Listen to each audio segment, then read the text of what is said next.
The United States government spends $892 billion per year to defend its citizens and its territory. It is the best protected country in the world, as President Bush has said. Nevertheless, on the 11th of September, the heart of America was attacked from the sky, and 3,000 helpless American citizens were killed in their own cities. If I had been sitting on that committee, the congressional committee examining 9/11, the one question that they could not get the Air Force to answer correctly in NORAD was why the fighter planes did not go up automatically when the first planes were found to be hijacked. Anytime an airliner goes off course, or loses radio communication, or loses its transponder signal, anytime any one of those three things happen, the aircraft is supposed to be intercepted.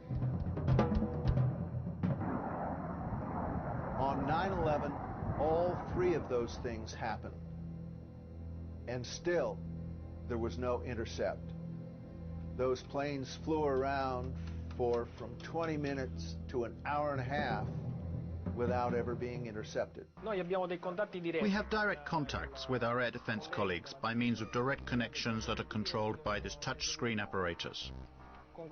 By pressing just one key here, the call is sent, to which the operator of the defense, in this case, answers directly. In the time it takes to answer the telephone call, around 2 to 3 seconds, the information can be already exchanged.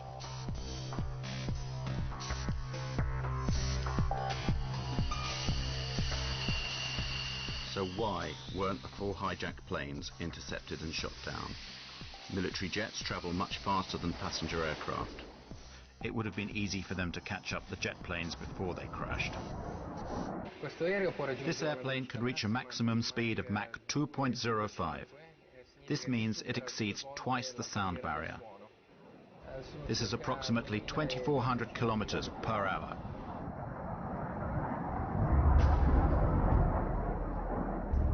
In the northeast of the United States, there are as many as 16 Air Force bases. Why weren't the Boeing jets intercepted? The official story argues that air defense was informed too late. One of the biggest lies is that the FAA guys were incompetent. When we lose an airplane, we take action. We do not sit, we do not delay, we go to protocol. Boom, boom, boom, boom, boom.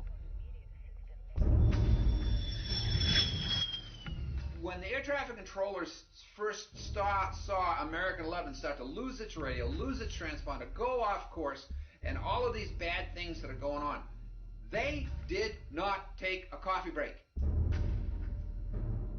67 times in that year, 2001, up till September, there had been air emergencies.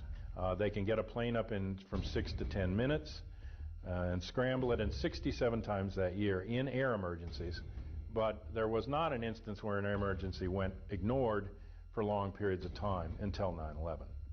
A lot of people down the road say, well, the president had to give authority to shoot aircraft down and stuff like that. That is not true.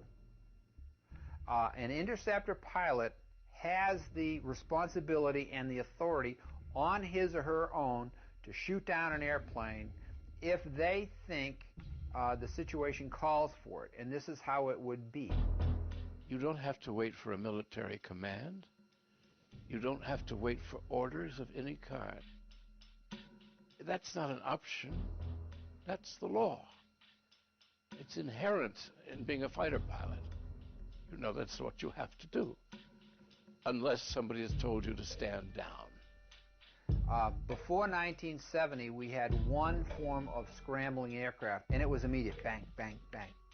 Then in the 1970s, we had some hijackings come into our civil airspace, and that wasn't a quick response. What we did in that is we didn't want the hijackers to know that we were there, so we didn't rush the fighters off the ground, and we kind of snuck them up behind the aircraft. So we put a second protocol in, and the reason that the hijacking protocol is slow is because you had to get Pentagon approval before you could release your fighters. Those two type of protocols lasted until June 1st, 2001, 3 months before 9/11.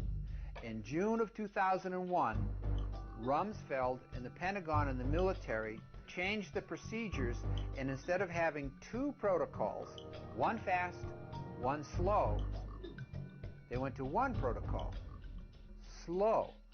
If we had reacted to the in-flight emergency immediately, the fighters would have been up and on the way, and those aircraft would never, ever have reached their targets. But when the center controllers came to notifying the military, okay, because they had only one protocol to work with, that protocol went through the Pentagon. Guess what? Guess who didn't answer the phone? Sorry, it was the Pentagon. Here's an analogy that I can give that would help out the common person here. What Rumsfeld did is the fire call comes into the fire station, but before the fire truck gets a chance to leave, it has to call the mayor of the city to get approval for that departure. And what if the mayor is out for breakfast or he's sleeping late and he doesn't answer the phone? Look carefully at this footage, shot just a few minutes after the attack on the Pentagon.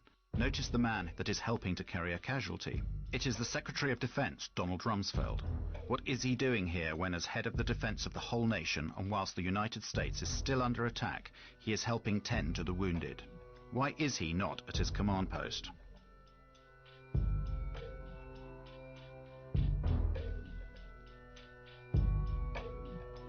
The phone calls went to the Pentagon.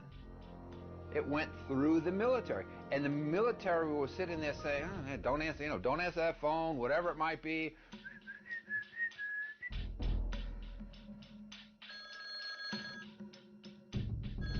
Now, how would you like your fire department to sit there and say, "Well, I'm sorry, we can't come and put your house out and save your lives because the mayor didn't say so"?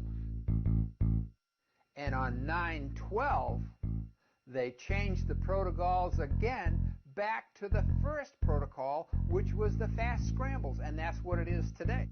So the way that Rumsfeld's Pentagon managed this whole thing is they switched gears, okay? They switched out of having two, fast and slow, into slow, okay? And then they said, oh, we're bad, 9/12, let's go fast again.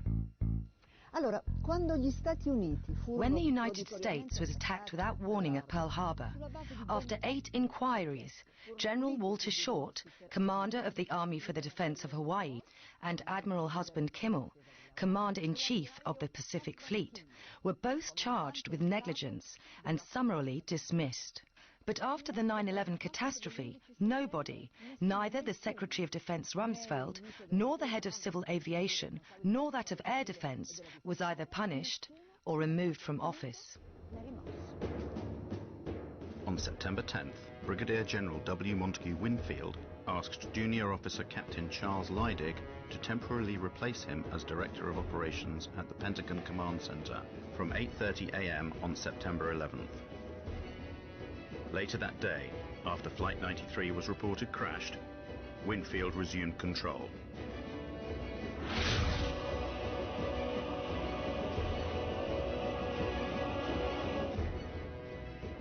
Captain Leidig had only just completed a course qualifying him to run the command center.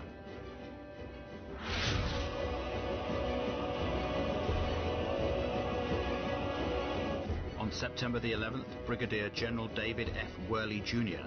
was commander of the Andrews Air Force Base, the nearest one to the Pentagon.